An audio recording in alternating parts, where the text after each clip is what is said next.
కృష్ణం వందే జగద్గురుం. జై గురుదేవ.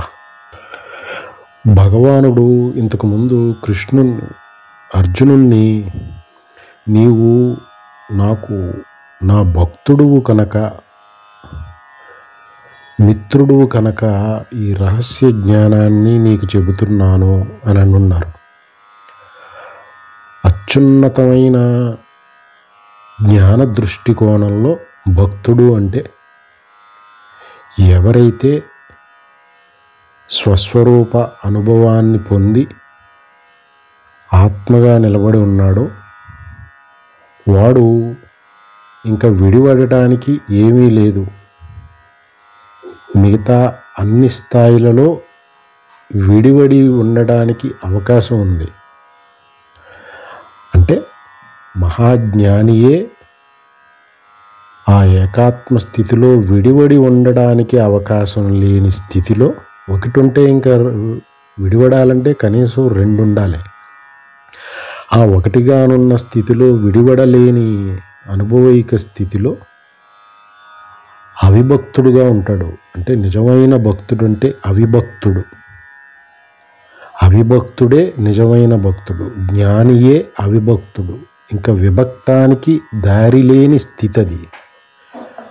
భక్తికి పరాకాష్ట జ్ఞానం అన్నమాట. జ్ఞానియే నిజమైన పరమభక్తుడు. మిగతా ఆ జ్ఞాన స్థితి అనుభవైకం కానంత వరకు ఉన్న భక్తి అంతా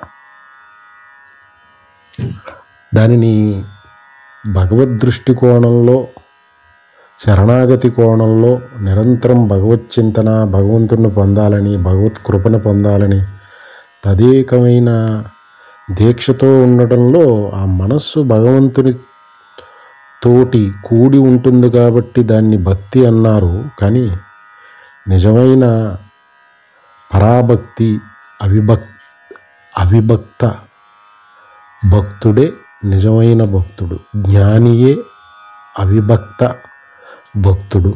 విడిపడడానికి అవకాశం లేకుండా ఉన్న స్థితిలో ఉన్నవాడే నిజమైన భక్తుడు. అంటే జ్ఞానుడు భక్తుడు కాకుండా ఎలా ఉండగలడు ఈ దృష్టికోణంలో? అది మాట. జ్ఞాని ఎక్కడన్నా సరే భగవత్ చింతన చేయకుండా ఎలా ఉండగలుగుతాడు? తనలో తాను రమిస్తూ ఉన్నా తాను ఏ మైలురాయి దాటొచ్చాడో ఆ భగవత్ చింతనని అవసరమైతే కిందకు దిగొచ్చి ఆ భగవదానందాన్ని పొందుతాడు అన్నమాట. మళ్ళీ ఎక్కడం ఎంతసేపు? అంటే భక్తికి పరాకాష్ట జ్ఞానం. జ్ఞానియే నిజమైన పరమభక్తుడు. మిగతా అన్ని యోగ స్థితులలో, కర్మభక్తి ధ్యాన యోగాల్లో ఉన్న స్థితులలో నిరంతర తదేక శరణాగతితో కూడిన భగవచ్చింతన మూలాన్ని వాడిని భక్తుడు అని అనవలసి వస్తున్న నిజమైన భక్తుడు జ్ఞానియే. అది గ్రహించాలి. అంటే గ్రహిస్తే భక్తుడు జ్ఞానస్థితిని ఇంకా పొందవలసి ఉంది. కానీ జ్ఞాని నిరంతరం అవిభక్తుడుగా ఉండటం వలన పరమభక్తుడు నిరంతరం. స్వామి ఈ అధ్యాయం యొక్క పేరును గమనిస్తే జ్ఞాన కర్మ సన్యాస యోగం అని ఇంతకుముందు చెప్పుకున్నట్టు ఇది ఒక కేటగరైజ్ చేయటానికి నదికి క్షేత్రాన్ని బట్టి తీర్థాన్ని ఒక పేరు, దాని తీర్థం పేరు మారినట్టు ఇప్పుడు ఏ విషయాన్ని దీక్షగా సూచిస్తున్నారో దానికి ఒక నామకరణం చేయటమే వేదవ్యాసుడు వారి రచన అని భావన. కాస్త ఇప్పుడు జరుగుతున్న సందర్భం, స్వామి సూచనలు ఈ నామానికి ఇక్కడ ఈ అధ్యాయం యొక్క పేరుకు అనుగుణంగా ఉంటాయని గ్రహించవచ్చు అన్నమాట. అందుకే పుస్తకంలో అధ్యాయాలకు పేర్లు ఇచ్చినట్టు ఇవ్వటం. లేదంటే ఇది నిరంతర అఖండ జ్ఞాన గంగా ప్రవాహం. దానికి విభాగాలు ఏముంటాయి? అది అంతా జ్ఞానమయమే. ఇందులో జ్ఞాన కర్మ సన్యాస యోగం అనే అధ్యాయం పేరులో సన్యాసం అని ఉంది. ఇంతకుముందు జ్ఞాన అంటే సాంఖ్యయోగం చెప్పున్నారు, కర్మయోగం చెప్పున్నారు. సన్యాసం అనే కొత్త కోణాన్ని తీసుకొచ్చారు ఇక్కడ. అత్యున్నతమైన జ్ఞాన దృష్టికోణంలో సన్యాసం అంటే సత్యాన్ని న్యాసం చేసి ఉండటం, అంటే సత్యాన్ని ధారణ చేసి ఉండటం, అంటే దాని అర్థం సత్యముగా ఉండటం. అది ఎవరికి సాధ్యం? జ్ఞానికే, భగవానుడికే, మహాత్ములకే. అంటే ఇందాక భక్తుడికి చెప్పుకున్న నిర్వచనమే ఇక్కడ సన్యాసికి కూడా వస్తుంది. ఎవరు నిజమైన సన్యాసి అంటే సత్యాన్ని అనుభవైకం చేసుకుని సత్యాన్ని న్యాసం చేసినవాడు, అంటే సత్యాన్ని ధరించి సత్యమై ఉన్నవాడు అని. అంటే సన్యాసానికి పరమోన్నతమైన నిర్వచనం ఇది. మరి అటువంటి స్థితి జ్ఞానికి తప్ప ఎవరికి సాధ్యం? అందుకే నిజమైన సన్యాసి జ్ఞానియే. జ్ఞాని తప్ప నిజమైన సన్యాసి ఇంకొకరు అవ్వడానికి వీల్లేదు. ఇక్కడ భక్తుడు జ్ఞానంలో విలీనమైపోతున్నాడు, సన్యాసి జ్ఞానంలో విలీనమైపోతున్నాయి. అంటే సమస్తాన్ని తనలో కలుపుకుంటున్నది ఏది? ఆ సచ్చిదానందం, ఆ జ్ఞానస్థితి. అది మాట స్వామి హృదయం.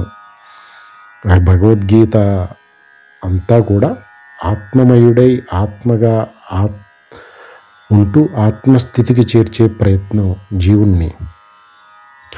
అంటే ఆ నిజమైన జ్ఞానియే సన్యాసిగా ఉండగలడు తప్పితే మరొకరు నిజమైన సన్యాసిగా ఉండడానికి అవకాశం లేదు. అది మాట. ఇంకొక దృష్టికోణంలో చూసుకుంటే సన్యాసం అంటే బాహ్య దృష్టికోణంలో, లౌకిక దృష్టికోణంలో వదిలిపెట్టడం అని ఒక అర్థం ఉంది.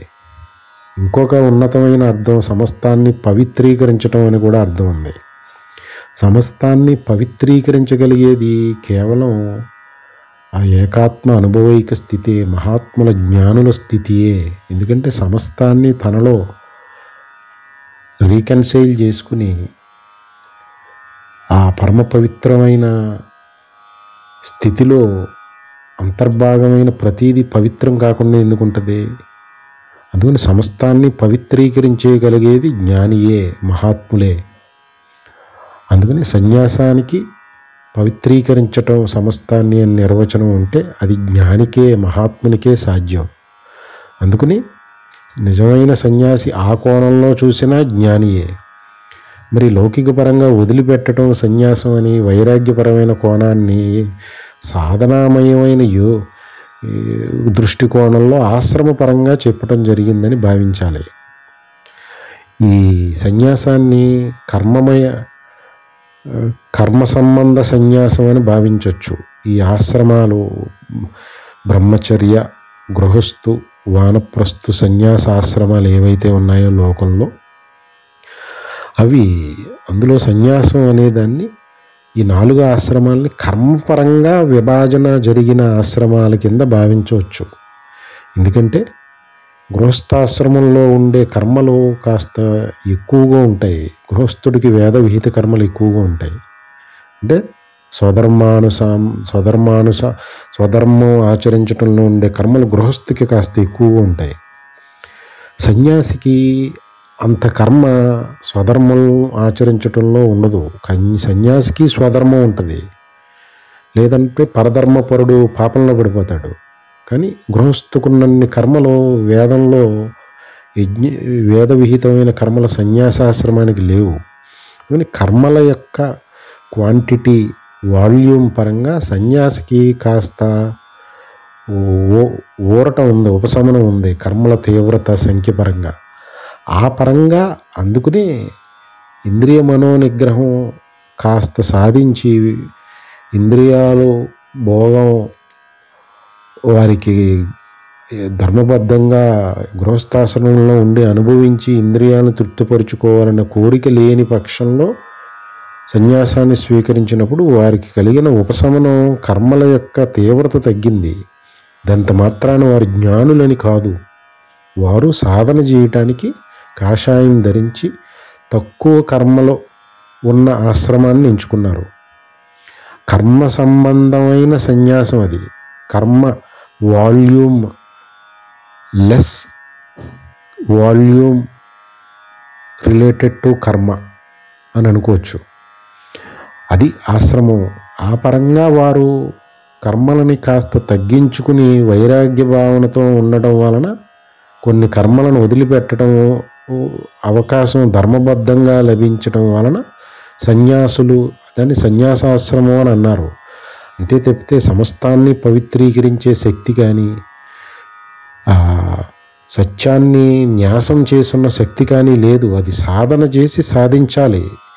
ఈ కాషాయం ధరించిన సన్యాసులు ఈ సన్యాసాశ్రమంలో ఉన్నాము మేము అని అంటున్నవారు యొక్క నిజమైన అంతరార్థం గ్రహించవలసి ఉంటుందన్నమాట. ఈ విధంగా అంటే నిజమైన సన్యాసి జ్ఞానియే, సత్యాన్ని న్యాసం చేసి సత్యంతో కూడి ఉంటాడు కాబట్టి నిరంతరం సచిదానందుడై సన్యాసి మాటవాడు సమస్తాన్ని పవిత్రీకరించగలిగే స్థితిలో ఉంటాడు. తనలో అంతర్భాగమైన విశ్వంలోని ప్రతిదీ సమస్త జీవులు అందులో అంతర్భాగం కనుక వాడు వాటిని తన స్వరూపంగా చూస్తూ ఉంటాడు కనుక అవన్నీ పవిత్రం నిరంతరం చేసుకుంటూ రీకన్సిలేషన్ మోడ్లో ఉంటాడనమాట. అందుకని అది జ్ఞానికే సాధ్యం. అందుకని సన్యాసాశ్రమం పట్ల ఈ స్పష్టత ఉండవలసి ఉంటుంది. అది కేవలం కర్మల తీవ్రత వాల్యూమ్లో ఉపశమనాన్ని కలిగించిందంతే, జ్ఞానస్థితిని ఆ కాషాయంతో తెచ్చిపెట్టలేదు అది. అలాగే బ్రహ్మచర్యం కూడా కర్మల వాల్యూము ఇంటెన్సిటీ పరంగా కాస్త వెసులుబాటున్న ఆశ్రమం. గృహస్థుకున్నన్ని ఈ కర్మల వేద విహితం అయిన కర్మను ఆచరించని స్వామి చెప్పినట్టు గృహస్థుకి తనకుండే కర్మబంధాల దృష్ట్యా రిలేషన్స్ దృష్ట్యా చాలా వేద విహిత కర్మలు ఉంటాయి. సన్యాసికి కాస్త తక్కువ. అలాగే బ్రహ్మచారికి కూడా కర్మల బంధాల సంఖ్య తక్కువ కనుక సహజంగానే ప్రపోర్షనేట్గా కర్మల ఈ కర్తవ్యత కర్మలు తక్కువగా ఉంటాయి. కాబట్టి వేదంలో కూడా బ్రహ్మచారికి విధించిన కర్మల సంఖ్య కూడా తక్కువగా ఉంటుంది. వేద విహిత కర్మలు కూడా, కర్తవ్యత సంబంధ కర్మలు కూడా. అందుకని బ్రహ్మనిష్టను సాధించడమే పరమధ్యేయంగా, అదే యజ్ఞమయమైన కర్మ చేయమన్నట్టు బ్రహ్మచారి చేసే యజ్ఞమయమైన కర్మ అంటే బ్రహ్మనిష్టను సాధించటమే గమ్యంగా పెట్టుకుని ఈలోపు తనకున్న అతి తక్కువ కర్తవ్య కర్మలు నిర్వహిస్తూ ఉంటాడు బ్రహ్మచారి. ఆ రకంగా కర్మల తీవ్రత సంఖ్య తక్కువగా ఉన్న ఆశ్రమం బ్రహ్మచర్యం అంటే.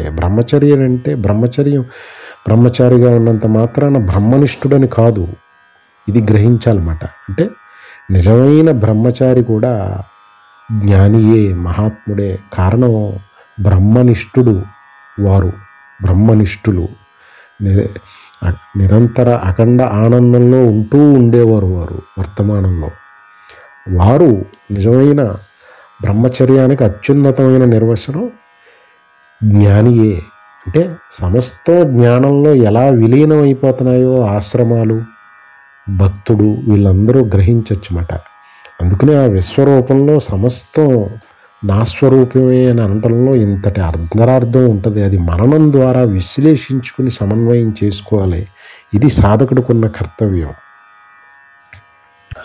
ఇంతకుముందు స్వామి చెప్పున్నారు, ఇది సూర్యుడికి ఉపదేశించాను పరంపరాగతంగా ఈ యోగం ఇంతకుముందే చెప్పున్నానని. తద్వారా స్వామి సూచించిన రహస్యాన్ని గమనిస్తే ఈ భగవద్గీత యొక్క నామకరణం మహాభారత రణ సంగ్రామంలో జరిగి ఉండవచ్చు, కానీ ఆ విద్య అనాదిగా ఉన్నదే, అదే సనాతన ధర్మం.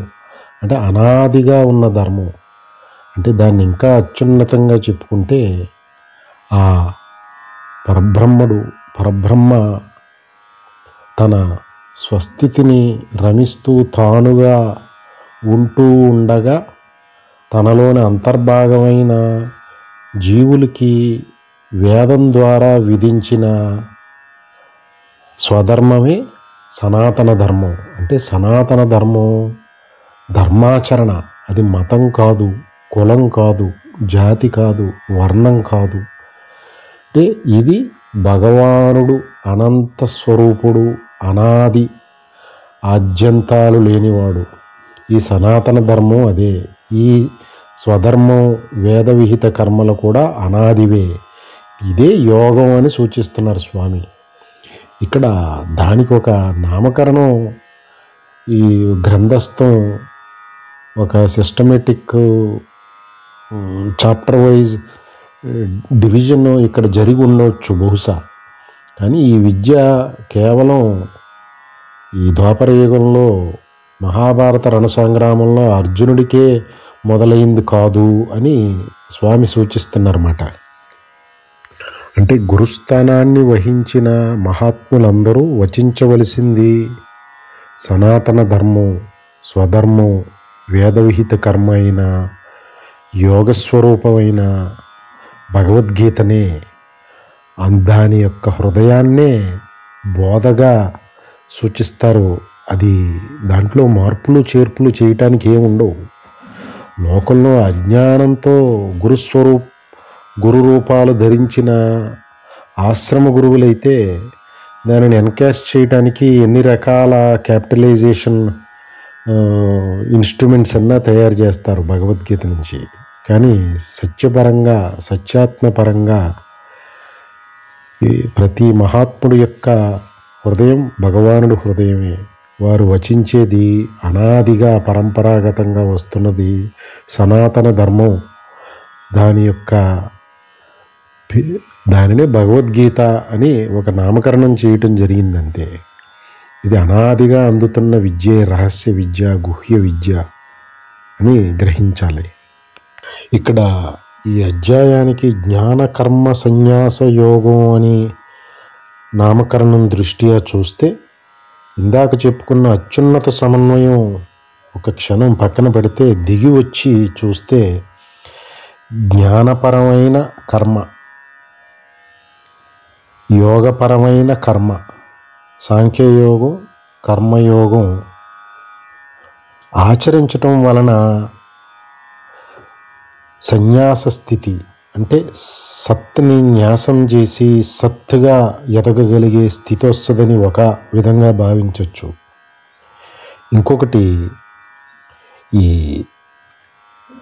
కర్మ సన్యాసం, జ్ఞానంతో కూడిన కర్మను ఆచరించటం వలన ఆ కర్మ సన్యాసం ఏ విధంగా మెలకువ కౌశల్యం అబ్బుతుందో అనే భావనతో కూడా స్వామి సూచిస్తున్నారు అనుకోవచ్చు. ఇక్కడ కర్మ సన్యాసం అనగానే వెంటనే ఈ ఎప్పుడు కర్మను వదిలిపెట్టేద్దామా అని మన బద్ధకాన్ని దాని మీద ఆపాదించేసి, మీరు అన్నారు కదా అదే చేసామని అంటానికి ముందే ఉంటారన్నమాట మిథ్యాచారులు, మూఢాచారులు. అందుకని ఇక్కడ స్వామి హృదయం అది కాదు. ఎలాగైతే ఇంతకుముందు స్వామి పలు విధాలుగా కర్మయోగాన్ని వివరించున్నారు, దీనికి కూడా ఒక అత్యున్నతమైన కోణం కర్మ సన్యాసం. అంటే కర్తృత్వ భావనని వదిలిపెట్టడం. దాంట్లో ఈ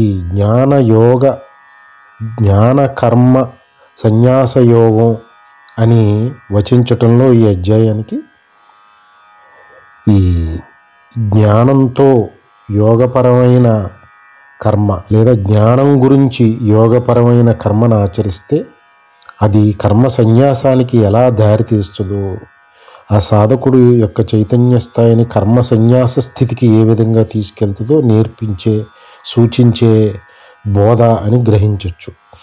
అంటే కర్మ సన్యాసం అని అంటే స్వామి హృదయం ఈ అకర్తృత్వ భావనతో, అంటే కర్తను నేను కాను అనే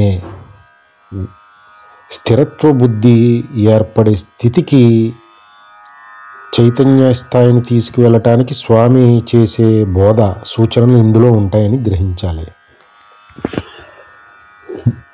జ్ఞాన కర్మ సన్యాస యోగం అని సూచించటంలో సన్యాసం అనే పదానికి తాత్వికార్థం, దాని యొక్క హృదయం గ్రహించే ప్రయత్నం చూసాం. సందర్భానుసారం కాస్త ఈ ఆశ్రమ విషయం కనుక గమనిస్తే గృహస్థాశ్రమం, బ్రహ్మచర్యం, సన్యాసం, వానప్రస్థం ఇందాక అనుకున్నట్టు కర్మల తీవ్రతకి అనుగుణంగా ఏర్పాటైన మార్గాలు అని భావించవచ్చు మాట వీటిని. ఇవన్నీ మార్గాలే, గమ్యం ఒకటే, స్వస్వరూప జ్ఞానం. గృహస్థు ఈ 4 మార్గాలకి కూడా భగవానుడు స్వధర్మాన్ని విధించున్నారు.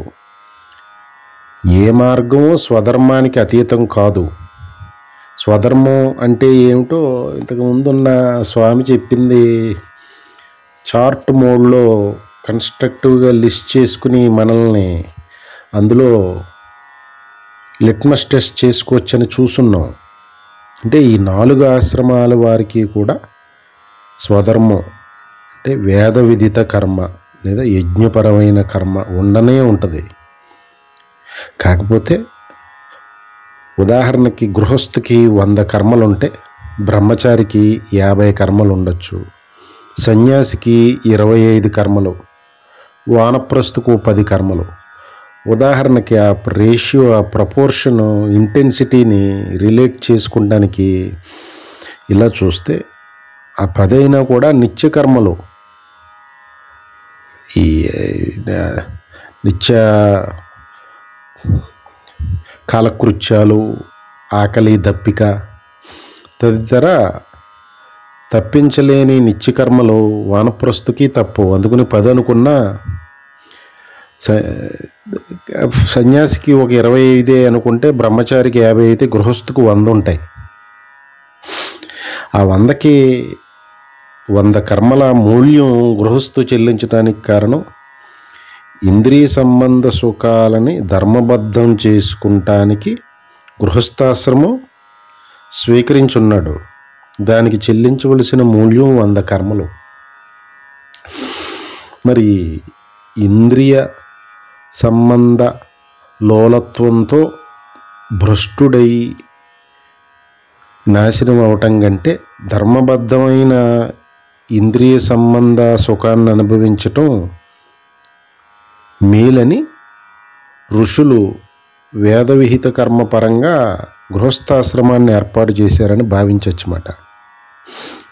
లేదంటే ఆ ఇంద్రియాలు ఈడ్చుకుని పోయి వాడిని బుద్ధిని చిన్నాభిన్నం చేసి జీవితంలో కొన్ని లక్షల కోట్ల జన్మలు జన్మచక్రంలో పడిపోయే స్థితికి తీసుకెళ్ళిపోతాయని స్వామి సూచించున్నారు. అందుకని ఆ ఇంద్రియ సుఖాలని ధర్మబద్ధం చేసుకుంటానికి ఆ గృహస్థు చెల్లించిన మూల్యం 100 కర్మలు. మరి బ్రహ్మచారికి, సన్యాసికి నిజమైన వైరాగ్యంతో అంటే ఇంద్రియ సుఖాల మీద ఏ విధమైన ఆసక్తి, నిజాయితీగా ఆ వైరాగ్యాన్ని వారు సమర్థించుకోగలిగితే వారు తీసుకున్న బ్రహ్మచర్యాశ్రమం, సన్యాసాశ్రమంలో ఏ విధంగానూ ఇంద్రియ సుఖాలు అనుభవించటానికి వీలు లేదు. అది పరమ అధర్మం అవుతుంది, పరధర్మం అయిపోతుంది, భయానకమైన ఫలితాలు అనుభవించాలి. అందుకని గృహస్థాశ్రమం స్వీకరించడం మేలని గ్రహించవలసి ఉంటుంది అన్నమాట. అటువంటి క్రమశిక్షణ కరువడుతున్న అనుమానం ఉన్న, నిజాయితీ లేకపోయినా వారి నిర్ణయంలో అది గొప్ప ప్రమాదాన్ని తెచ్చిపెడుతుంది. బ్రహ్మచారికి 50 తొందరపాటు బ్రహ్మచారి 50 కర్మలను అందులోకి దూకిన, తొందరపాటు సన్యాసి 25 కర్మలను అందులోకి దూకిన, గృహస్థుకున్న 100 కంటే 200, 300 కర్మలు అయిపోతాయి. బ్రహ్మచర్యంలో మళ్ళీ వెనకడుగు పడితే, సన్యాసంలో వెనకడుగు పడితే గృహస్థుకు మించిన కర్మలు అయిపోతాయి అన్నమాట. అంటే జన్మ పరంపరలో పెంచేస్తారన్నమాట ఆ పాపాల మూలాన్ని. అందుకని రైట్ రాయల్ రాజమార్గం గృహస్థాశ్రమం అని అందుకే అన్నారన్నమాట. తద్వారా కేవలం ఇంద్రియ సుఖాలు అనుభవింపజేయటమే కాదు, దాని ఋషుల యొక్క దార్శనికత ధర్మబద్ధం చేయటంతో ఎంతకాలం అనుభవిస్తారు ఏదైనా ఆ వైరాగ్య భావన ఇప్పటికైనా కలుగుతుంది. ఆ పైగా 100 కర్మల యొక్క కర్తవ్యం ఉంది, మూల్యం. ఇవన్నీ చేయటంలో మనస్సు, దేహం ఒకంత ఎప్పటికో వైరాగ్యం వైపు మరలి ఏమిటిదంతా అనే భావన కలగటం ధర్మబద్ధంగా కాల పరిపక్వతతో జరిగి తీరుతుంది. అప్పుడు కర్తవ్యాన్ని నిర్వహించి ఓహో జీవిత లక్ష్యం కేవలం ఇంద్రియ సుఖం కాదని నిజాయితీగా గ్రహించి వానప్రస్థం వైపు అడుగు వేసి తరిస్తాడు. బ్రహ్మచర్యం సన్యాసంలో వెనకడుగు పడిందో పొరపాటుని ఇంద్రియ సుఖం వైపు తొంగి చూసి గృహస్థుకు 10 రెట్లు కర్మబంధంలో పడిపోతారన్నమాట వారు. అందుకని ఎవరు గీటు దాటినా పరధర్మం పాలైపోతారు. అందుకని ఇంద్రియ సుఖాలను ధర్మబద్ధంగా అనుభవించే వీలు గృహస్థుకున్న వెసులుబాటు బ్రహ్మచారికి సన్యాసికి లేదది. అందుకని ఎంతో అప్రమత్తతతో ఆశ్రమ నిర్ణయం. ఇదివరకు గురుకుల విధానంలో, విద్యాభ్యాస విధానంలో గురువు వారి యొక్క మానసిక స్థితి, పరిపక్వత, నిశ్చయాత్మక బుద్ధిని బట్టి ఏ ఆశ్రమం వారికి వీలైతే అందులోకి వారు పంపించేవారు, దానిని ఆచరించేవారు. అసలు ఆశ్రమం యొక్క మూలం, రహస్యం, దాని యొక్క గమ్యం ఏమో తెలియకుండా పొరపాటుని తత్తరపాటు నిర్ణయం తీసుకుంటే పరధర్మం పాలవుతుంది జీవితం. భయానకమైన ఫలితాలు, భయానకమైన జన్మచక్రం, జనన మరణ చక్రం వచ్చి ముందు నుంచి ఉంటుందన్నమాట. ఆశ్చర్యంగా ఈ అన్యాశ్రమాలు యొక్క లక్ష్యం జ్ఞాన సముపార్జన, జ్ఞానానుభవం అయితే అటువంటి జ్ఞానాన్ని విజ్ఞానమయం చేసుకున్న అనుభవజ్ఞాని ఈ అన్యాశ్రమాలని తలలో నిలుపుకుని వర్తమానంలో వ్యవహారం నడుపుతూ ఉంటాడనమాట. గృహస్థు, సన్యాసి, బ్రహ్మచారి, వానప్రస్థు యొక్క సమస్త మానసిక స్థితుల్ని తనలో కలుపుకుని తత్వపరంగా వ్యవహారాన్ని నడపగలిగే కౌశల్యం జ్ఞానికి మాత్రమే ఉంటుందని గ్రహించాలి.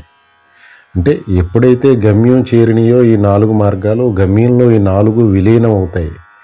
ఈ 4 మార్గాలు విలీనం చేసుకుని ఏకమార్గంగా ఏకాత్మ భావనతో వ్యవహారం నడిపేవాడే జ్ఞాని. స్వధర్మాచరణ గురించి, వేదవిహిత కర్మనే ఆచరించమని చెప్పడం గురించి, యజ్ఞపరమైన కర్మ చేయని చెప్పడం గురించి, కర్మయోగాన్ని ఆచరించని చెప్పడం గురించి స్వామి యొక్క పరితపన ఒకటే, జీవుణ్ణి సన్మార్గంలో నడిపించి గమ్యం చేర్చడానికి. ఇది కర్మపరమైన యోగ మార్గం, కర్మయోగ మార్గం. తద్వారా జ్ఞానపరమైన యోగా మార్గానికి తీసుకెళ్ళి పరమగమ్యమైన స్వస్వరూప ప్రాప్తిని అందజేస్తుంది. ఇది ఈ జ్ఞానం, ఈ మార్గం, ఈ స్వధర్మ మార్గం తాను సూచించటమే కాదు, గమ్యం చేర్చే వరకు కూడా బాధ్యత వహిస్తుంది. కర్తవ్యంగా భావించి జీవుణ్ణి గమ్యం చేర్చడంలో బాధ్యత వహించి భుజస్కంధాలపై తీసుకెళ్ళి ఆ రేస్లో టీంలో ఒకరి నుంచి ఒకళ్ళు సేఫ్గా బ్యాటన్ స్టిక్ అందించేలాగా కర్మయోగ మైలురాయిని దాటించి భక్తి యోగ మైలురాయి, అక్కడి నుంచి ధ్యాన జ్ఞాన మైలురాళ్ళు దాటించి శిఖరాగ్రం అయిన స్వస్వరూప ప్రాప్తిని అందజేయటంలో ప్రతి అడుగులోనూ బాధ్యత వహిస్తుంది. కారణం సూచించి వదిలిపెట్టేది బాధ్యతాయుతమైనది ఎందుకు అవుతుంది? అందుకనే స్వధర్మం స్వామి నువ్వు ఆచరించు, తరిస్తావు, నన్ను నమ్ము అని అంటున్నారు. మరి దీనికి విరుద్ధంగా ఆచరిస్తే అది పరధర్మం అవుతుంది. అప్పుడు స్వామికి బాధ్యత లేదు. మన యొక్క తెలివితేటల మీద అడుగులు వేశాము, దాని యొక్క ఫలితాలు స్వామి ఊహించలేనివా, భయానకమైనవి అని చెప్పి ముందే చెప్పారు.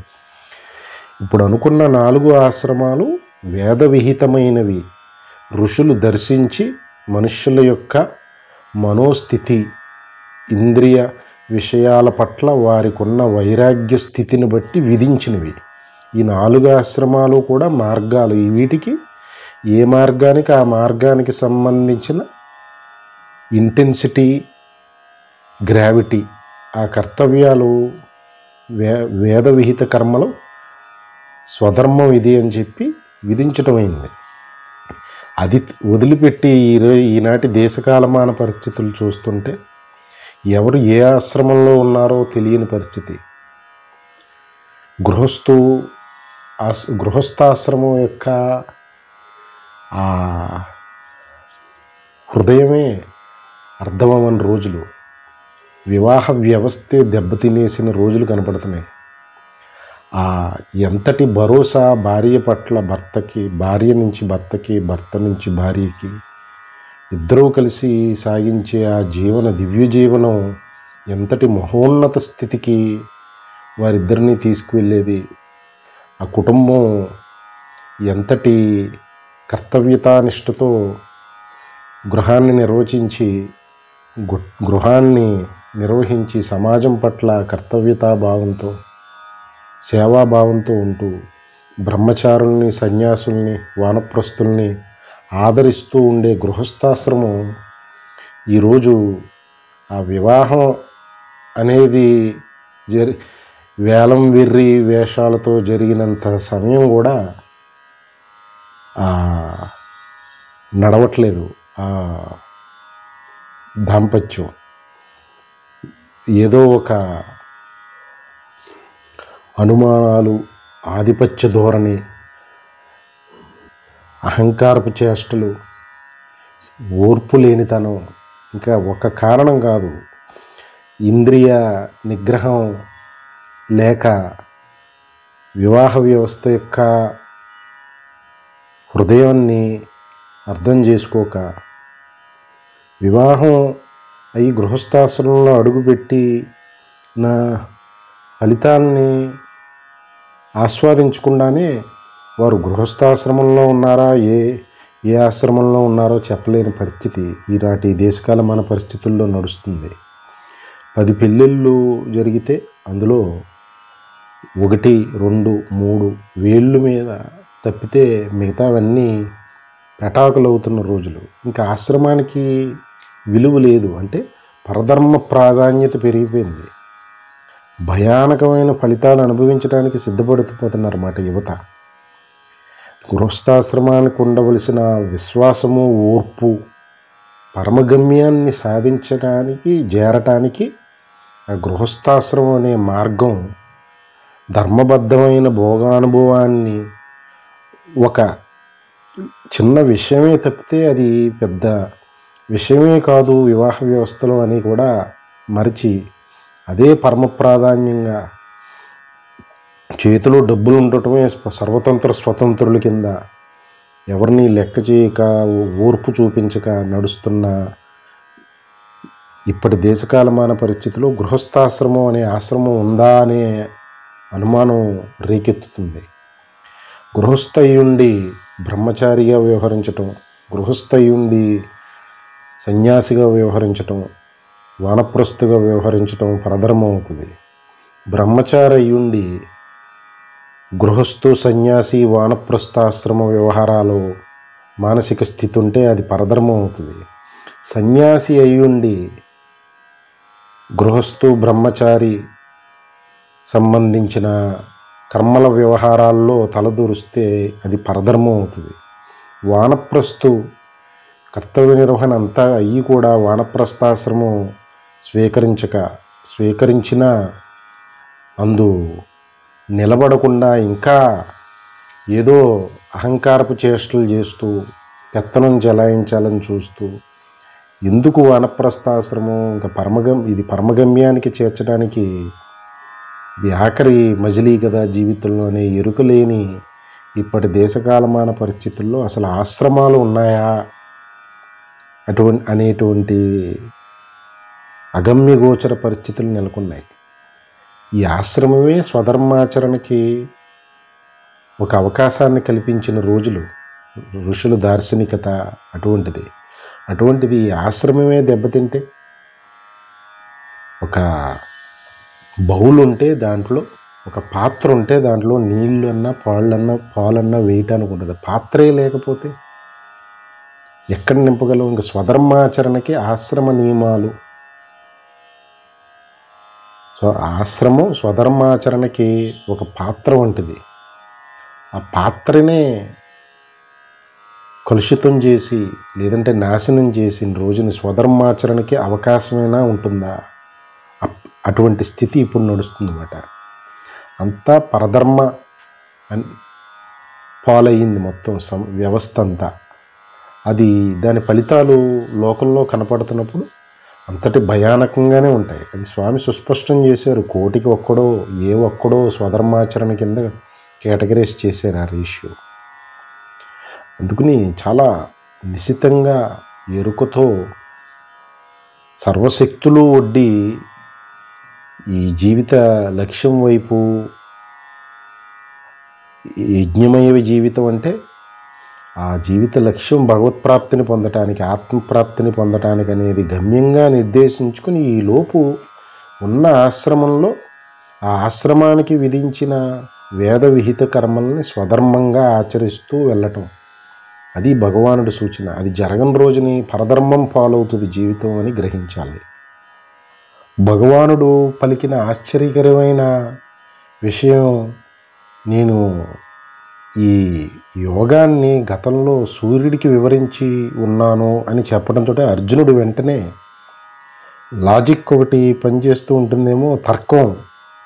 వెంటనే భగవానుడిని అడిగిన ప్రశ్న, అపరం భవతో జన్మ పరం జన్మ వివస్వతః కథమేతద్విజానీయం త్వమాదౌ ప్రోక్తవానితి అని. అర్జునుడి ప్రశ్న ఏంటంటే భగవానుడికి, నువ్వు నా కళ్ళ ముందే మా సమకాలీకుడు కదా, నీ జన్మ రీసెంట్గా జరిగిందే కదా, ఇటీవలే జరిగిందే నీ జన్మ. సూర్యుడేమో ఈ కల్పాలకు ముందు నుంచి ఉన్నవాడు కదా, అంటే అది సనాతనమైన వాడు, అత్యంత ప్రాచీనమైన వాడు కదా, కల్పాల నాటివాడు కదా సూర్యుడు. మరి నువ్వేమో సూర్యుడికి ఉపదేశించానంటున్నావు, అది ఎలా సాధ్యం అవుతుంది? నేను దీన్ని నమ్మలేకపోతున్నాను అన్నాడన్నమాట. మరి సహజమైన హానెస్ట్ ప్రశ్నే, అదేమి అందులో కుతంత్ర సంబంధమైన ప్రశ్న ఏం కాదు. ఒకవేళ అటువంటి మనోభావనతో ఉంటే భగవానుడు నోరు కూడా విప్పకపోదురు. అక్కడ జిజ్ఞాస ఉన్న ఉత్తమ శిష్యుడి దగ్గరే సద్గురువు యొక్క నోరు పెగులుతుంది. ఎక్కడ అహంకారపు చేష్టలున్నా అక్కడ ఆయన ఆవశ్యకత లేదు కాబట్టి ఆయన నోరు విప్పే అవకాశమే లేదు. కేవలం ఈ విద్య అంతా సద్గురువుల యొక్క ఆవశ్యకత, దత్తస్వామి యొక్క కృప కేవలం ఆ కుంటి గుర్రు గురించే. లేతే వారికి ఏమీ ఏ విధమైన, స్వామి చెప్పినట్టు ఏ విధమైన కర్తవ్యం లేదు. కానీ అన్నీ ఆచరిస్తూనే ఉంటారు లోకానికి ఆదర్శంగా ఉండటం గురించి, ఉత్తమ పురుషులు కాబట్టి. ఇక్కడ అర్జునుడు యొక్క జిజ్ఞాసాపూరితమైన ప్రశ్న ఇది. స్వామి మాట అతీంద్రియంగా ఉంది. ఇది ఇంద్రియ గోచరమైన మాట కాదు. అంటే సహజంగా మనుషులు చూసేది నమ్ముతారు, విన్నది ప్రతీదీ నమ్మరు. ఇది ప్రత్యక్ష ప్రమాణం ఉంటేనే నమ్ముతారన్నమాట. సహజంగా మనుషుల యొక్క చైతన్య స్థాయిని బట్టి దేహేంద్రియ మనోబుద్ధి చిత్తహంకారాలతో, మరీ ముఖ్యంగా ఇంద్రియ గోచరం అయితే, అంటే ప్రత్యక్షంగా దాన్ని దర్శించినప్పుడు దానిని నమ్మటానికి వారి మానసిక స్థాయి సహకరిస్తుంది. లేనప్పుడు దాన్ని నమ్మలేరు. ఇప్పుడు అర్జునుడు, నువ్వు ఇప్పటివాడు, నువ్వు సూర్యుడు కల్పాల నాటివాడు, అసలు మీ ఇద్దరికి లింకేజ్ నాకు కనపట్లేదు అని చెప్పి ప్రశ్న. అర్జునుడు డౌట్ ఏంటంటే, నువ్వు ఇప్పటి వాడివి కాకుండా అప్పటి నుంచి ఉన్నవాడివి అన్నట్టుగా మాట్లాడుతున్నావు. నువ్వు చూస్తే మా సమకాలీకుడు, ఈ మధ్యన మా కళ్ళ ముందు పెరిగిన వాడివి, మహా అయితే కొంచెం ముందు పుట్టినవాడు అవ్వచ్చు అని చెప్పి అర్జునుడు ప్రశ్న మాట. నేను విశ్వసించలేకపోతున్నాను అనేది. అందుకే ముందుగానే ఆధ్యాత్మికత మొదటి అడుగులోనే మహాత్ములు అడిగే దక్షిణ విశ్వాసము, ఓర్పు. ఇక విశ్వాసము, ఓర్పు అనే దక్షిణని సమర్పించాక ఇంకా గురువు నోటి నుంచి, మహాత్ముల నోటి నుంచి, భగవద్గీత హృదయం నుంచి ఏదొచ్చినా దాన్ని నమ్మటానికి సిద్ధపడి ఉన్నామని దక్షిణ సమర్పించేవంటే. అందుకనే ఆ విశ్వాసం అనే దక్షిణ అంత సామాన్యమైనది కాదు, అంత ఆషామాషిగా జేబులోంచి తీసిచ్చే డబ్బు కాదు అది. అందుకనే సాధన అంతా విశ్వాసాన్ని పెంపొందించడం గురించే అని భావించవచ్చు ఒకానొక కోణంలో. ఈ స్వామి కర్మయోగ, భక్తియోగ, ధ్యానయోగ, జ్ఞానయోగ సాధనా మార్గాలన్నీ కూడా అంతిమంగా ఒక్కొక్క స్థాయిలో ఆ విశ్వాసాన్ని పెంపొందించుకుంటూ వచ్చి అంతిమంగా అతీంద్రియమైన విషయం అనుభవైకం చేసుకుంటున్నప్పుడు ఈ విశ్వాసమే ఆధారం అవుతుంది. విశ్వాసం లేనప్పుడు ఇంతటి సాధనా మార్గంలో ప్రయాణం గడిచిన అంతిమంగా అనుభవం దగ్గర ఈ విశ్వాసం కొరబడితే ఇంత ప్రయాణం చేసి వచ్చినందుకు కూడగట్టుకుని మూటగట్టుకోవలసింది అనుభవం దగ్గరికి, గమ్యస్థానం దగ్గరికి వచ్చేటప్పటికి ఆ విశ్వాసమే. ఆ విశ్వాసం పెలుసుబారిందో, బలహీనంగా ఉందో, ఇంతటి ప్రయాణం ఆ ఫలితాన్ని ఇచ్చే దగ్గర తడబడుతుంది. విశ్వసించలేని అతీంద్రియ స్థితిని భావించవలసిన క్షణం వస్తుంది సాధకుడికి. అటువంటి సర్ప్రైజెస్ స్వామి ఇస్తున్నారు అడుగడుగును. అంటే దీన్ని బట్టి ఏం స్పష్టమవుతుంది? అర్జునుడు సాధనా మార్గంలో ఇంకా ఎన్నో మైలురాళ్ళు దాటవలసి ఉంది. అర్జునుడు ఏదో ఒక మైలురాయి, కొన్ని మైలురాళ్ళు దాటేసి ఉంటే స్వామి బహుశా అక్కడి నుంచే మొదలుపెట్టుదురేమో ఈ యోగాన్ని. కానీ ఫండమెంటల్ ఎలిమెంటరీ ఏబిసిడీల దగ్గర, వాళ్ళ దగ్గర మొదలుపెట్టారు. ఇంకా పదాలు, సెంటెన్సెస్, పుస్తకం కాదు, వాళ్ళ దగ్గరే మొదలుపెట్టారు స్వామి. అంటే అర్జునుడు, జీవులందరూ కూడా జన్మతః వారు ఆనంద స్వరూపులు. కానీ ఆ జ్ఞానం కప్పివేయబడింది అహంకార మమకారాల చేత. అందుకని తాను అజ్ఞానమయుడై సంచరిస్తూ ఉన్నాడు, గొప్ప జ్ఞానిని భావిస్తూ. దేహేంద్రియ సంబంధ తెలివితేటలని మహాజ్ఞానం అని భ్రమిస్తూ తిరుగుతూ ఉన్నాడు మనుషులు, జీవులు. అది స్వామికి తెలుసు, శిఖరాగ్రం మీద కూర్చున్న స్వామికి ఎవరి స్థితి ఏంటో. అందుకని ఇది ఒక యూజర్ మాన్యువల్, ఇన్స్ట్రక్షన్ మాన్యువల్, ఏబిసిడీల నుంచి ఇచ్చుకుంటూ వచ్చారన్నమాట స్వామి. సరే, నేను విశ్వసించలేకుండాను అనేది హానెస్ట్గా చెప్తున్నాడు. కానీ ఆధ్యాత్మికతలో ఆ హానెస్టీ, ఆ నిజాయితీ అవసరం. లేకపోతే ఆ మిథ్యాచారం, డంబాచారం అవుతుంది. స్వామి ఈ మధ్యలో సూచించినట్టు పైపైన ఇంద్రియాలను నిగ్రహించినట్టు బాహ్యంగా కనపడుతూ లోపల మనస్సులో వాటిని చింతిస్తూ ఉంటే అంతటి డంబాచారం, మూఢాచారం ఇంకోటి ఉండదు. పతనావస్థకి వెళ్ళిపోతుంది అన్నమాట సాధన. అందుకని గ్రాడ్యువల్గా, ప్రోగ్రెసివ్గా, కంగారు లేదు, మెల్లిగా వెళ్దాం, దూకద్దు, పరిగెట్టద్దు, తొందరపడద్దు అన్నంతగా ఒక కోచ్ లాగా వ్యవహరిస్తున్నారు స్వామి సాధకుడిని గమ్యం చేర్చడంలో. ఇక్కడ దానికి ఏంటి, నాకు ఎలాగ సమన్వయం చేస్తావని అర్జునుడు అడిగిన ప్రశ్నకి భగవానుడు చెప్పింది ఏమంటే, బహూని మే వ్యతీతాని జన్మాని తవ చార్జున తాన్యహం వేద సర్వాణి నత్వం వేత్త పరంతప అని ఇక్కడ స్వామి చెప్తూ, ఎవరైతే ఆ పరం సత్యం సచిదానందం ఉందో, దివ్య జ్ఞానం ఏదైతే ఉందో దాని గురించి తపించేవాళ్ళు, తపస్సు చేయటానికి విశ్వాసము ఓర్పు అనే దక్షిణని సమర్పిస్తున్న వాళ్ళు అని అనుకోవచ్చు. పరంతప అంటే అర్జునుడిని పరంతప అని సంబోధిస్తున్నారన్నమాట. అంటే శరణాగతి చేసి నాకు మార్గాన్ని సూచించు తండ్రి, నాకు ఏం పాలుపోవట్లేదు, ఏది ధర్మమో ఏం అధర్మమో నాకు మార్గాన్ని సూచించని శరణాగతి చేసి కూలబడిపోయాడు. అక్కడ గురుస్థానం వహించవలసిన ఆవశ్యకత వచ్చింది. ఆ అర్జునుడి యొక్క జిజ్ఞాసను చూసి పరంతప అంటే పరం సత్యజ్ఞానం గురించి నిజమైన మార్గాన్వేషణ చేస్తూ ఆ బోయేవాడు కనపడేటప్పటికీ వచ్చిన ఉత్సాహం, ఆ ఆనందంతో కూడిన స్థితిలో ఉన్నాడు అర్జునుడు. ఈ దారి తప్పిన కేకారణ్యంలో బాటసారి పరిచిత అర్జునుడిది, బోయేవాడు యొక్క స్థానం కృష్ణులు వారిది.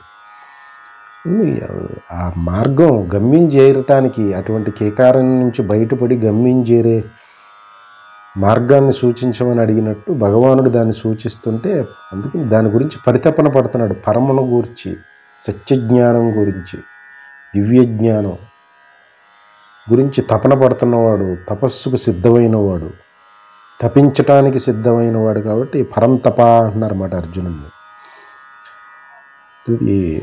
అది సాధకుడికి స్వామి ఇచ్చిన బిరుదు అనుకోవచ్చు మాట. అంటే ఏమంటున్నారంటే, నీకు నాకు కూడా అనేక జన్మల గడిచినాయి, కానీ నువ్వు వాటిని నీకు అవి ఎరుకలో లేవు, నేను వాటిని ఎరుగుదును అని అన్నారన్నమాట. దానికి సమాధానంగా ఏమంటున్నారంటే, అజోపి సన్నవ్యయాత్మా భూతానామీశ్వరోపి సన్ ప్రకృతిం స్వామధిష్టాయ సంభవామ్యాత్మమాయయా. అంటే ఇక్కడ చాలా అతీంద్రియమైన విషయాలు మాట్లాడుతూ మొదలుపెట్టారు స్వామి. అర్జునుడికి ఏమీ తట్టట్లేదు. అంటే అర్జునుడు యొక్క ఆలోచన స్థాయి అంతా కూడా, ఆలోచనలు, పనులు, మాటలు అన్నీ దేహ సంబంధ, మహా అయితే మనో సంబంధ కోణం వరకు ఉన్నాయి అంతే. దేహ మనోదృష్టి కోణంలోనే ఉన్నాయి. స్వామివారు దాన్ని సుస్పష్టపరుస్తున్నారు. నీకు నాకు అనేక జన్మలు గడిచినాయి, కానీ నీవు వాటిని ఎరగవు, నేను ఎరుగున్నాను. కారణం ఏంటంటే, దానికి కారణం చెప్తూ, నిజానికి నేను జన్మరహితుడిని, జన్మ లేనివాడిని, నిత్యుడను, ఎప్పుడూ ఉండేవాడిని, సమస్త ప్రాణులకి ఈశ్వరుడను, ఆధారమైన వాడిని నేను అని చెప్పి, ఎందుకు అర్జునుడు ఎరగడో స్వామి ఎరుగుదురో దానికి కారణాన్ని చెప్తున్నారన్నమాట. కారణం, జన్మరహితుడుగా, నిత్యుడు, శాశ్వతుడుగా, సమస్త ప్రాణులకు ఆధారభూతుడుగా ఉన్నవాడిని నేను. అయినా సరే నా ప్రకృతిని ఆధీనంలో ఉంచుకుని ఆ యోగమైతే అవతరిస్తూ ఉంటాను నేను అని చెప్పి సుస్పష్టపరిచింది ఏంటంటే, నువ్వు దేహ సంబంధం, మనోసంబంధ దృష్టికోణంలో నీ మాటలు ఉన్నాయి, కానీ నేను చెప్తున్న విషయం దేహేంద్రియ మనోబుద్ధి చిత్త అహంకారాలకి అవతల ఉన్న స్థితి గురించి నేను మాట్లాడుతున్నాను. అంటే జాగ్రత్త స్వప్న సుషుప్తులే నీకు తెలిసినవి అవస్థలు. నేను మాట్లాడుతుంది వాటికి అవతలున్న అవస్థ గురించి అని చెప్పి ఓ మహదాశ్చర్యాన్ని, ఒక మహారహస్యాన్ని పలుకుతున్నారన్నమాట స్వామి. ఇదే భగవానుడి స్థితి, ఇదే బ్రహ్మనిష్ఠుల స్థితి మాట. అంటే ఏమంటున్నారంటే, నీవు స్పష్టపరిచేశారు అక్కడ, నీకు అవి జన్మలు నీవు ఎరిగి ఉండవు, అది నీ తప్పు కాదు. కారణం నీ పంచకోశాలతోటి తాదాత్మ్యం చెంది దేహమాత్ర భావనతో పరిమితం అయిపోయావు, అజ్ఞానం అదే అని సూచించి, తాను అంతటి స్థాయికి దిగజారలేదు అని సూచించి, ఈ దేహానికి పరిమితుణ్ణి కాదు నేను, అన్ని దేహాలకు ఆధారమైన ఈశ్వరుణ్ణి అని ఆయన యొక్క దివ్యత్వాన్ని ప్రకటన చేశారు స్వామి. చేసి నిజానికి నాకు జన్మ లేదు, నిత్యం ఉండేవాడిని, ఎప్పుడూ ఉండేవాడికి జన్మ ఎందుకు ఉంటుంది? అందుకని సినానిమ్స్ ఇవి, పర్యాయ పదాలు. అసలు భగవద్గీతలో ఏ పదం తీసుకున్నా సినానిమ్గానే ఉంటుంది. కారణం అది ఏకాత్మతత్వాన్ని సూచించేదే స్వామివారి బోధ అంతా. అందుకని ఏ పద్యమైనా, అందులో ఏ పదమైనా దాని యొక్క అర్థం అంతా కూడా ఆ ఏకాత్మ భావననే సూచిస్తూ ఉంటుంది. అందుకని జన్మ లేనివాడినన్నా, నిత్య సత్య శాశ్వతుడును అన్న ఒకటే. నిత్యము ఉండేవాడికి ఇంకా జన్మ ఎందుకు ఉంటుంది? జన్మ ఉంటే అది బ్రేక్ అయినట్టే కదా, నిత్యం ఉండటానికి అంతకుముందు లేనట్టు అవుతుంది కదా. అంతకుముందు జన్మ నేను నిత్యము ఉండేవాడిని అని అంటంతో జన్మరాహిత్యం సూచించారు స్వామి. కానీ ప్రధానంగా మనిషిని భయపెట్టేది అజ్ఞానంలో కోటాను కోట్ల అనుమానాలు, భయాలు. జ్ఞానంలో సమస్త అనుమానాలు, భయాలు అన్నీ దగ్ధమైపోతాయన్నమాట. అందుకని జ్ఞానికి ఇన్ని విషయాలుగా సమన్వయం చేయక్కర్లా. శాశ్వతుడు, నిత్యుడను అని అన్నారంటే ఇంకా జనన మరణాలు ఇంక అక్కడ చెప్పడానికి లేదు, తేలిపోతాయి. అందుకని జ్ఞానం చెప్పేటప్పుడు అజ్ఞానమయమైన పదాల గారడి అంతా కూడా జ్ఞానాన్ని సూచిస్తూ మాట్లాడుతున్నప్పుడు ఇవన్నీ తేలిపోతాయి జ్ఞానం దగ్గరికి వచ్చేటప్పటికి. అందుకనే దక్షిణామూర్తి చిన్ముద్ర దాల్చే మహాజ్ఞానులైన సనక సనందనాది మహర్షుల దగ్గర వారికి అనుభవ స్థితి ఒక్కటే కరువడింది. మహాజ్ఞానులు ఆ అనుభవ స్థితిని అనుభవైకం చేసే సమయం వచ్చి వారు దగ్గరికి చేరి, స్వామి మాకు దారి చూపంటే మౌనం దాల్చి చిన్ముద్ర చిరుమందహాసం చేశారంతే. వారికి ఆ మౌన స్థితి అనుభవ స్థితి అనుభవైకమైంది. అందుకని ఇంకక్కడ పదాల గారడి, ఉపన్యాసాల అలజడులు ఏముండవు ఇంకక్కడ. కానీ మరి అది అక్కడ కూర్చున్నది సనక సనందనాది బ్రహ్మర్షులు కాదు, జీవుడు, మనం. అర్జునుడు అనే మాట వదిలేయాలి. ఎవరికి వారే అర్జునుడి స్థానంలో పెట్టుకోవాలి, భగవానుణ్ణి సద్గురు స్థానంలో పెట్టుకోవాలి. మనదైన అన్ని సాధనామయమైన ప్రశ్నలు జిజ్ఞాసుతో మనం అడగక్కర్లేదు. అర్జునుడు అడిగేసాడు, స్వామి చెప్పేశారు. ప్రతి సన్నివేశంలోనూ మనల్ని, మన ఆలోచనలు, మాటలని, పనుల్ని చొప్పించుకుని ఆ భగవద్గీత అనే టూల్ కిట్లో పరీక్ష చేసుకుని, రోగ నిర్ధారణ చేసుకుని, రోగ తీవ్రతను నిర్ధారించుకుని స్వామి ఇచ్చిన ప్రిస్క్రిప్షన్ వాడి తరించిపోవటమే. ప్రతి ఆలోచనని, మాటని, పనిని లిట్మస్ టెస్ట్ చేసుకోవాల్సిందే భగవద్గీత కిట్ను ఉపయోగించుకుని. అదే మననం, అదే ఆచరణ, అదే స్వామి ఆశిస్తున్నది. అర్జునుడు కృష్ణుడు కాదు, ఉన్నది సాధకుడినైన నేను, సద్గురువు అయిన భగవానుడు. ఇలా భావిస్తూ భగవద్గీతని హృదయగతం చేసుకుని నమ్మి ఆచరించాలి. ఇక్కడ అర్జునుడని, కృష్ణుడనే భావనను వదిలిపెడితే దీనికి యొక్క ఫలితాలు ఇంకా ఉన్నతంగా ఉంటాయనే భావన కలుగుతుంది. అక్కడ ఉన్నది నన్ను చొప్పించుకోవాలి. అక్కడ అర్జునుడి పాత్రలో భగవానుడు సద్గురువుగా భావించాలి. జన్మజన్మల భాగ్యం సద్గురు సమాగమం. ఇది ఈ సప్రయత్నం, కాలపరిపక్వం, ఈశ్వర కటాక్షం, అప్పుడే సద్గురు సమాగమం మన అటువంటి మానసిక స్థితిలో అర్జునుడి స్థాయిలో మనల్ని పెట్టుకున్న రోజుని మనకి సద్గురువు ప్రాప్తించినట్టే. భగవద్గీత రూపంలో, భగవద్గీతలో స్వామి ఏ దేశకాలమాన పరిస్థితులకైనా, ఏ యుగానికైనా జీవుడు అజ్ఞానం నుంచి తరింపచేసే విద్యని సిస్టమేటిక్గా అందించున్నారు. భగవద్గీతే గురువు అవుతుంది ఇటువంటి మానసిక స్థితిలో.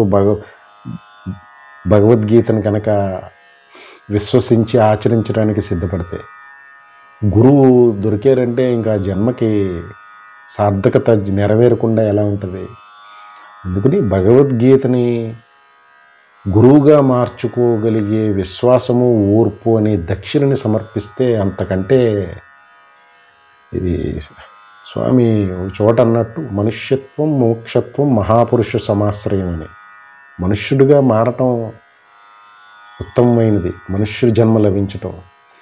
కానీ ముముక్షువుగా అంటే మోక్షాన్ని సాధించటానికి కోరికతో జీవనాన్ని, అంటే యజ్ఞమయమైన జీవనాన్ని, యజ్ఞపరమైన సాధనాపరమైన స్వధర్మాచరణలో ఉండటం ఇంకా గొప్ప. అంతకంటే మహాపురుషుల సమాశ్రయం, సద్గురువు పాదాలు దొరకటం, మహాపురుషులు మహాత్ములు యొక్క సమాగమం, వారి యొక్క కృప లభించటం అంతకంటే ఇంక గొప్పది లేదు పో అని కేటగరైజేషన్ చెప్పారన్నమాట.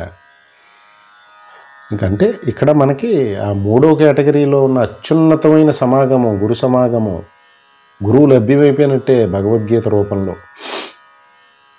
విశ్వాసం అనే దక్షిణ సమర్పిస్తే మనల్ని అర్జునుడు లేడు, నేనే ఉన్నాను, నా ప్రతి ఆలోచన మాట పనిని ఈ క్షణం నుంచి భగవద్గీత స్వామి ఇచ్చిన కిట్లో టెస్ట్ చేసుకుంటూ వాటిని స్వామి ఇచ్చిన సూచనల్ని ఆయన ఇచ్చిన మందుగా స్వీకరించి నా రోగాన్ని, భవరోగాన్ని నయం చేసుకోవాలి అనే దీక్షే మిగిలింది.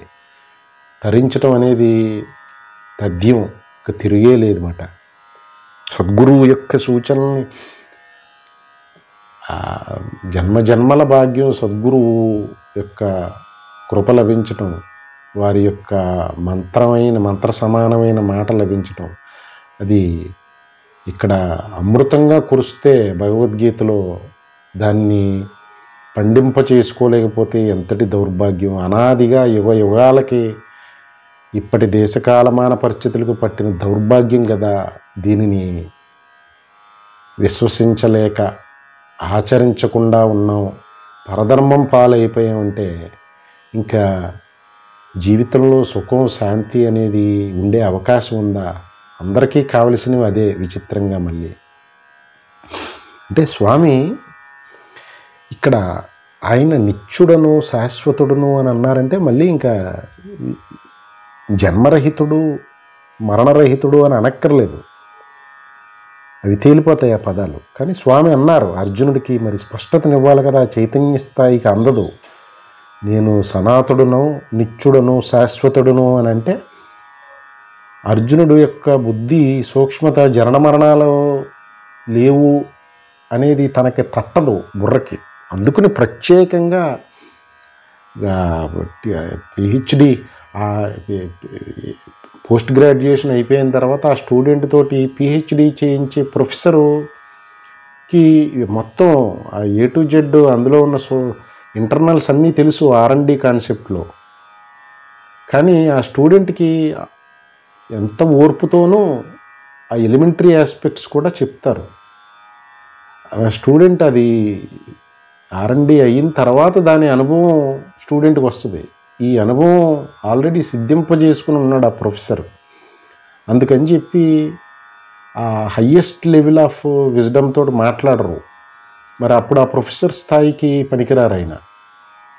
అందుకని ఆ స్టూడెంట్ యొక్క లెవెల్కి దిగి వచ్చి ఉండడం వల్ల అక్కడ ప్రొఫెసర్ రోల్ ప్లే చేయగలుగుతున్నారు. ఇక్కడ స్వామి అంతటి ఈ కిందకి దిగి వచ్చి అర్జునుడి బుద్ధికి ఏది అందుతుంది ఏది అందుకోలేడో గ్రహించి ఇక్కడ సనాతనును శాశ్వతును నిత్యుడును నేను అని చెప్పి మళ్ళీ నాకు జన్మరహితుడునని కూడా వినయంగా, అది రెండు పరస్పర విరుద్ధం, కన్ఫ్లిక్టింగ్ థింగ్స్. శాశ్వతుడు నిత్యుడైతే ఇంక జన్మ ఉండడానికి లేదు. మరణము ఉండడానికి లేదు. అయినా నాకు జన్మరహితుడును అని ఒక కన్ఫ్లిక్టింగ్గా కనపడినా, అందుకే నెగిటివే ఈ లెర్నింగ్ అంతా కూడా నెగిటివ్ అప్రోచే. పాజిటివ్ అప్రోచ్ జ్ఞానానుభవమే. అప్పుడు ఇక ఈ నెగిటివ్ అప్రోచ్లో చెప్తున్న ఈ కన్ఫ్లిక్టింగ్ వర్డ్స్ అన్నీ రీకన్సైల్ అయిపోయి పరమసత్యమే మిగులుతుంది. స్వామి నాకు జన్మరహితుణ్ణి, నేను జన్మ తీసుకోలేదు, ఎప్పుడు ఉండేవాడిని, పైగా అన్ని ప్రాణులకు నేను ఆధారభూతుణ్ణి, ఈశ్వరుణ్ణి అని చెప్పారన్నమాట. అంటే ఉన్నది ఏకాత్మతత్వాన్ని చెప్పకనే సూచించారు. అంటే ఇన్ని దేహాలను చూసి, ఇన్ని దేహాలని నేను చంపేయాలి ఈ బంధుమిత్రులందరినీ అని చెప్పి కనిపించిపోతుంటే స్వామి చెప్పున్నారు, నీవు పడిపోయే ఈ దేహాలను చూస్తున్నావు, వీరందరూ ఎప్పుడూ ఉండేవారే అని అనున్నారు స్వామి. వాళ్ళందరూ జీవాత్మ రూపంలో ఎప్పుడూ ఉంటూ ఉంటారు వారు అని చెప్పున్నారు ఇదివరకు. ఇప్పుడు ఆశ్చర్యంగా దానికి ఒక ఉన్నతమైన కోణాన్ని తీసుకొచ్చి సమస్తం అన్ని ప్రాణుల్లోనూ, అన్ని ప్రాణులకు ఈశ్వరుడు నేను, ఆధారభూతుడు నేను అంటున్నారు. ఇందాకేమో అన్ని జీవులు ఎప్పుడూ ఉంటాయని అన్నారు. ఇప్పుడు అన్ని జీవులకి ఆధారం నేను అంటున్నారు. అన్ని జీవులు ఎప్పుడూ ఉంటాయన్నారు, ఈయన ఎప్పుడూ ఉండేవాడిని అంటున్నారు. అన్ని జీవులకు ఆధారభూతుడు నేను, ఈశ్వరుణ్ణు అంటున్నారు. అంటే ఇన్ని లేవు, ఉన్నది ఒక్కటే, అది ఎప్పుడూ ఉంటూ ఉండేది.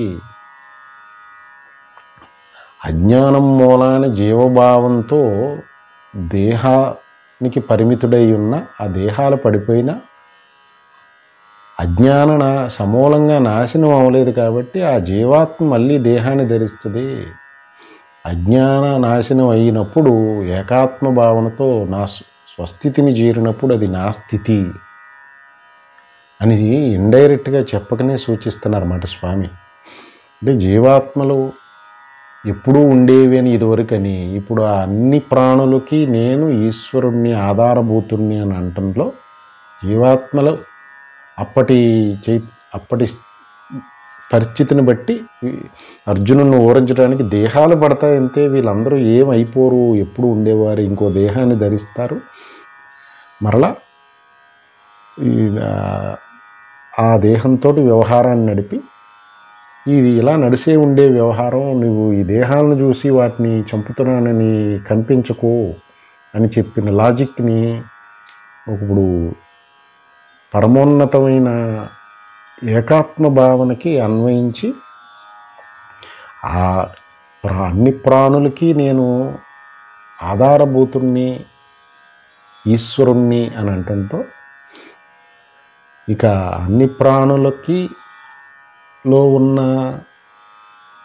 ఆ ప్రాణతత్వం, ఆ శాశ్వత తత్వం ఏదైతే ఉందో అది నేనే అని సూచించటంతో, ఇంతకుముందు జీవాత్మలు ఎప్పుడూ పోయేవి కావు, అవి ఉంటూ ఉండేవి అని చెప్పడంతో ఆ ఏకాత్మతత్వాన్ని చెప్పకనే చెప్పినట్టు అయిందన్నమాట. అంటే అజ్ఞానం ఉన్నంతసేపు ఆ జీవాత్మలు దేహం ధరిస్తూ మరలా దేహాన్ని వదిలిపెట్టు ఉండటమే. అవి ఏం అవ్వు, అవి ఏకాత్మ, నేను ఏకాత్మను కదా, నేను సముద్రాన్ని కదా, ఎందుకు కెరటంగా పుడుతూ కెరటంగా అణుగుతున్నాను, కెరటంగా పుడుతూ కెరటంగా అణుగుతున్నాను అనేది ఎరుకకు రానంత వరకు అది కెరటంగా పొంగి కొంగవలసిందే. సముద్రంగా స్వామి నేను నిత్యుడను, జన్మ లేనివాడిని అంటున్నారు. సముద్రానికి జన్మే ఉంటుంది, కెరటానికి జన్మ ఉంటుంది. కెరటానికి పొంగు కుంగులు ఉంటాయి, సముద్రానికి అది అక్కడే ఉంటూ ఉంది ఎప్పుడు, దాంట్లో వచ్చిపోతున్నవి కెరటాలు. దీన్ని స్వామి సూచించారన్నమాట. అంటే కనిపిస్తున్న దాని నుంచే మనం నమ్మటం మనిషి యొక్క అజ్ఞాన చైతన్య స్థాయికి ఉన్న పరిమితత్వం. అది దేనికైనా సాక్షి, మనం చూస్తేనే నమ్ముతాం. అది ఇక్కడ ఒక ఉదాహరణతో గమనించుకుంటే, స్వామి చెప్పిన దివ్య జ్ఞానాన్ని సముద్రంతో పోలిస్తే, స్వామి నేను ఎప్పుడూ ఉంటూ ఉండే, నేను నేను నిత్యుడను ఎప్పుడూ ఉండేవాడిని అని అంటే సముద్రం ఎక్కడికి వెళ్ళదు, అక్కడే ఉంటుంది. నాకు జన్మ లేదు అంటే సముద్రం ఏం పుట్టదు, మళ్ళీ ఒకసారి ఇంకిపోయి ఎండిపోయి మళ్ళీ పుడతాం ఉండదు, మరణించటం ఉండదు, అది తరిగిపోవడం ఉండదు. అది చిన్న చిన్న తటాకాలకి నదికి ఎండిపోవడం ఉండొచ్చేమో, సముద్రానికి ఉండదు. దాన్ని ఆ విధంగా సమన్వయం చేసుకోవచ్చు. పైగా అన్ని జీవులకి, అన్ని ప్రాణులకి నేను ఈశ్వరుడును, ఆధారభూతుడును అని అంటే ఈ సముద్రంలోని కెరటాలన్నిటికీ సముద్రం ఈశ్వరుడు వంటిది, ఆధారభూతుడైనది. అంటే ఆ సముద్రం కెరటాలు అవి పుడుతుంది, అందులో దానికి పుట్టుకుంది కెరటానికి. చూస్తున్నంతసేపు ఆ భావనతో ఒక క్షణం ఆలోచిస్తే అది అది పొంగు వస్తుంది, లేని పొంగు వచ్చి మళ్ళీ కుంగుతుంది. ఆ పరంగా జీవులు అవి శాశ్వతులు. ఇక్కడ నువ్వు యుద్ధంలో పడిపోతున్నాయని భవిస్తున్నా, నువ్వు చంపవలసి వస్తే వాళ్ళు చనిపోతారని కంపించిపోతున్నావు, వారు ఎప్పుడు ఉండేవారు అని సూచించడంలో ఆ కెరటం కుంగిపోయినా ఏం అవ్వదు, అది మళ్ళీ పొంగు తీసుకుంటుంది. అది మరికొద్ది క్షణంలో అంతవరకు నీరులాగా ఉంటుంది. ఆ నీరు సముద్రం కాక ఇంకేమవుతుంది? ఎప్పుడైతే నేను కెరటాన్ని అనే అజ్ఞానం ఉన్నంతసేపు, సముద్రాన్ని అనే ఎరుక లేనంతసేపు అది కెరటంగానే జీవనం కొనసాగిస్తుంది. అది కెరటంగా ఉన్నా కూడా, అరే నేను కెరటంగా పైకి పొంగినా సముద్రాన్నే కదా నేను అనే ఎరుక ప్రాప్తిస్తే వాడే జీవన్ముక్తుడు, మహాత్ముడు. అంటే సముద్రం నుంచి వచ్చిన పొంగిని నేను ఇప్పుడు కెరటంగా ఉన్నాను, దానివల్లనే నా హోదా ఏం తగ్గలేదు. సముద్రంలో పొంగుగా వచ్చిన కెరటాన్ని నేను సముద్రం కాదంటే ఎలాగా అంటాడన్నమాట మహాత్ముడు, అనుభవజ్ఞాని. ఆ కెరటంగా ఉంటూ దేహయాత్ర సాగిస్తూ కెరటం కుంగిన సముద్రంగా మిగులుతాడనమాట. భగవానుడు తన సముద్రతత్వాన్ని చెప్తున్నారు, తన ఏకాత్మతత్వాన్ని చెప్తున్నారు. ఇక్కడ చెప్పి ఇక్కడ తన శక్తి యొక్క విశేషాన్ని, ఈ ప్రకృతి ఏదైతే ఉందో నా ప్రకృతిని నా ఆధీనంలో ఉంచుకుంటాను నేను, దాన్ని యోగమాయ అంటున్నారన్నమాట. యోగం అంటే ఇంతకుముందు అనుకున్నాం కలయిక. కలయిక అనే పదం ఎప్పుడు వస్తుంది? రెండు ఉన్నప్పుడు. జీవాత్మ సాధకుడు స్థాయిలో ఉంటే నేను జీవాత్మని అనే స్థాయిలో ఉంటాడు కాబట్టి వాడు ఏకాత్మ పరమాత్మతో భక్తి భావనతో చూస్తే పరమాత్మతో కలవటం అనేది యోగం అవుతుంది, భక్తి యోగం. కర్మని నైష్కర్మ్యం చేసుకుంటాం కర్మయోగం అవుతుంది. అలాగే జ్ఞానయోగంలో జీవభావం పరమాత్మ భావనతో కలిసిపోవటం యోగం అవుతుంది. దాన్నే సూచిస్తున్నారు. అప్పుడు జీవభావం పరమాత్మ భావనతో ఏకాత్మ భావనతో విలీనమైతే, కలిసిపోతే అప్పుడు ఆ ఏకాత్మ స్థితిలో ఇంకా యోగం అనే పదం కూడా తేలిపోతుంది అక్కడ.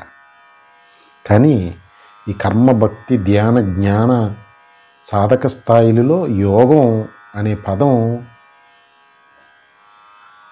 ఆ కర్మలో ఒక కోణంలో, భక్తిలో ఒక కోణంలో, జ్ఞానంలో ఒక కోణంలో ఒక సాధించవలసిన సాధన కనపడుతుంది కాబట్టి దానిని సిద్ధింపు చేసుకుంటే దానిని యోగం అంటున్నారు. కానీ ఏకాత్మ భావనా స్థితిలో కలవటానికి రెండవది లేదు, ఉన్నది ఒక్కటే. అప్పుడు యోగం పదం కూడా తేలిపోతుంది. కానీ సచ్చిత్ స్వరూపం ఏకాత్మతత్వం. చిత్ అనేది ఆత్మ అయితే సత్ అనేది దాని యొక్క వ్యక్త స్వరూపం, శక్తి. దాన్ని సూచిస్తూ దాన్ని యోగమాయ అంటున్నారు. ఆ యోగమాయ అంటే ఈ ప్రకృతి, అది దాన్ని ఆధీనంలో ఉంచుకుని నేను అవతరిస్తూ ఉంటాను అంటున్నారన్నమాట. అంటే ఈ నిరాకారం, నిర్గుణం, నిరంజనం అయిన చిత్స్వరూపం ఆత్మ అనుకుంటే, వ్యక్తమైన ఈ సమస్త విశ్వం, దృశ్యమానమైన సమస్త ఈ విశ్వం, జంతుజాలం, జీవులు ఇవన్నీ కూడా ప్రకృతి అని అనుకోవచ్చు. ప్రకృతి వేరు అంటే సత్ ఉంటూ ఉండేదైతే ప్రకృతి, చిత్ ఉన్నాననే ఎరుక, అది ఆత్మ అనుకోవచ్చు అన్నమాట. ఈ రెండింటినీ రెండు లేవు, ఉన్నది ఏకాత్మతత్వమే. మరి నేను అనే ఆలోచన కనపడదు, నా దేహం కనపడుతుంది. ఏకాత్మ అనే తలంపు, నేను నేను అన్న ఏకాత్మ తలంపు అగోచరం, ఇంద్రియాలకు అందేది కాదు, ఇంద్రియాతీతమైనది. కానీ ఇంద్రియాలకి గోచరం అవుతున్నది ప్రకృతి. కానీ ఈ ప్రకృతి ద్వారానే, ఇంద్రియ గోచరమైన ఈ ప్రకృతి ద్వారానే అగోచరమైన స్థితిని సాధించాలి. సాధనంతా అంతే. ఇక్కడ స్వామి తాను జన్మను ఎలా తీసుకుంటానని చెప్తున్నారు? ఈ ప్రకృతి నా ఆధీనంలో ఉంటుంది. అందుకనే నేను నా గతంలో ఎన్నో జన్మలు గడిచినాయి, అవి నేను ఎరుగుదును అని అన్నారంటే ఆయన ప్రకృతి ఆధీనంలో ఉంది కాబట్టి. నువ్వు ఎరుగవు అని అన్నారంటే ప్రకృతి ఆధీనంలో లేదు నీకు అని. అంటే అజ్ఞానాన్ని మరో కోణంలో చెప్తున్నారు స్వామి. అంతే.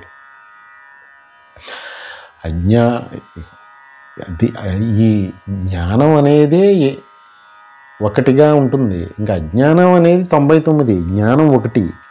అందుకని జ్ఞానం దగ్గరికి వచ్చేటప్పటికి మౌనం చిన్ముద్ర. మరి అజ్ఞానాన్ని నాశనం చేయటానికి బోధ చేయవలసి వచ్చినప్పుడు 99 కోణాల్లో చేయవలసిందే, తప్పదు. కానీ ఈ 99 కూడా ఆ ఒకటి అనుభవం అయినప్పుడు అందులో లీనమైపోతాయి. అప్పుడు దానిని హాస్యాస్పదం చేసి తక్కువ చేయకూడదు. ఈ 99 ప్రకృతి, ఆ ఒకటి చైతన్యం. స్వామి ఆ 99 విషయాలు ఆ అజ్ఞానికి చెప్పవలసిందే. అందుకని మరొక కోణంలో అజ్ఞానం, అర్జునుడి యొక్క అజ్ఞానాన్ని సూచిస్తూ ఈ యోగమాయ అంటే ఈ ప్రకృతిని నా ఆధీనంలో ఉంచుకుంటాను, నేను ఉంచుకుంటాం మూలానే నేను జన్మ తీసుకుంటాను ఎరుకతో. అందుకని నాకు అది గుర్తుంటుంది. నీకు అది గుర్తు లేదు, నీ జన్మలు నీకు గుర్తు లేవు అని అంటే ఈ ప్రకృతి నీ ఆధీనంలో లేదు అంటే యోగమాయ నీ ఆధీనంలో లేదు అని. అంటే యోగమాయని ప్రకృతి అన్న అది జ్ఞానంతో సమన్వయం చేసుకోవచ్చు. జ్ఞాన అనుభవ ఏకాత్మ స్థితిలో ఉండగా సత్తు వేరు, చిత్తు వేరు కాదు. జ్ఞానయోగం, సాంఖ్యయోగం ఇంకా సిద్ధింపనప్పుడు నైతి మార్గంలో ఇంకా ఇది కాదు ఇది కాదు అంటల్లో ప్రకృతిని కూడా తోలనాడతారన్నమాట. దాన్ని అనుభవైకం చేసుకునేటప్పుడు ఈ ప్రకృతిని కూడా తనలో కలుపుకోవాలి. అదే అర్ధనారీశ్వర తత్వం. అమ్మవారు యోగమాయ అయితే స్వామి చైతన్య స్వరూపుడు అన్నమాట, సచిదానంద స్వరూపుడు, ఈశ్వరుడు. అర్ధనారీశ్వర తత్వమే సచిదానంద తత్వం. ఆ యోగమాయ ఈ ప్రకృతి ఆధీనంలో ఉందంటే వారు జ్ఞానానుభవాన్ని, ఏకాత్మతత్వాన్ని, స్వస్వరూప స్థితిని అనుభవైకం చేసుకున్నారు వారని.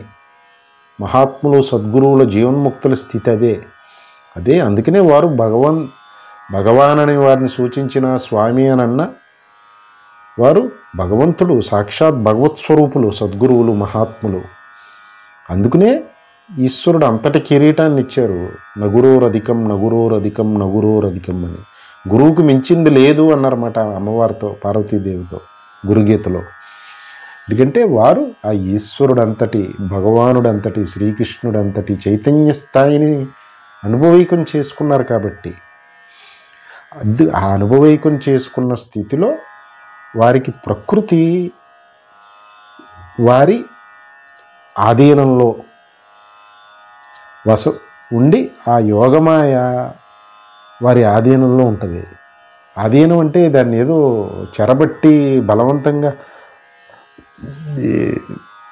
పట్టుకున్నది కాదు, అది వారి స్వరూపమై ఉంటుంది, వారికి వేరు కాదు ప్రకృతి. అప్పుడు అటువంటి స్థితిలో వారికి జన్మలన్నీ గుర్తున్నాయి, నాకు నీకు లేవంటే అది నీకు ఆ ప్రకృతి, ఆ యోగమాయ